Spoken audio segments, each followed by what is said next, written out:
நீங்க நியூஸ் வேற, ஒப்பீனியன் வேற, செய்தி வேற, கருத்து வேறங்கிறது உங்க எல்லாருக்குமே தெரிய வரும். இப்பெல்லாம் பாத்தீங்கன்னா நிறைய இந்த மெயின் ஸ்ட்ரீம் மீடியாவுக்கு ஈக்குவலா நிறைய இந்த சோசியல் மீடியா சேனல்ஸ்லாம் இந்த நல்லது கெட்டது இந்த ஒப்பீனியன்லாம் கிரியேட் பண்றாங்கல்ல, அதெல்லாம் நீங்க பாத்தீங்கன்னா ரொம்ப ஈஸியா ஒரு நல்லதை கெட்டதாகவும் கெட்டதும் நல்லதாகவும் நல்லவங்களை கெட்டவங்க மாதிரியும் கெட்டவங்களை நல்லவங்க மாதிரி இந்த மாதிரி புரணி பேசி ப்ரொஜெக்ட் பண்றதெல்லாம் இந்த மீடியா சோசியல் மீடியாலலாம் நம்ம பாக்குறோம் இல்லையா. நீங்க எல்லாமே பாருங்க, நீங்க எல்லாமே படிங்க, பட் எது உண்மை பொய்ன்னு மட்டும் அனலைஸ் பண்ண மட்டும் கத்துக்கோங்க. அப்பதான் இது உண்மையிலேயே நம்ம நாட்டில் என்ன பிரச்சனை, நாட்டோட மக்களுக்கு என்ன பிரச்சனை, இந்த சமூக தீமைகள் பத்தி எல்லாம் உங்களுக்கு தெரிய வரும்.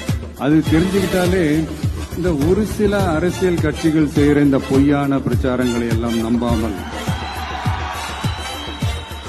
எது கரெக்ட், எது தப்பு, எது உண்மை பொய்ன்னு இது அனலைஸ் பண்ணி பார்த்துட்டு நல்ல தலைவர்களை தேர்ந்தெடுக்கக்கூடிய ஒரு விசாலமான ஒரு உலக பார்வை உங்களால வளர்த்துக்க முடியும்.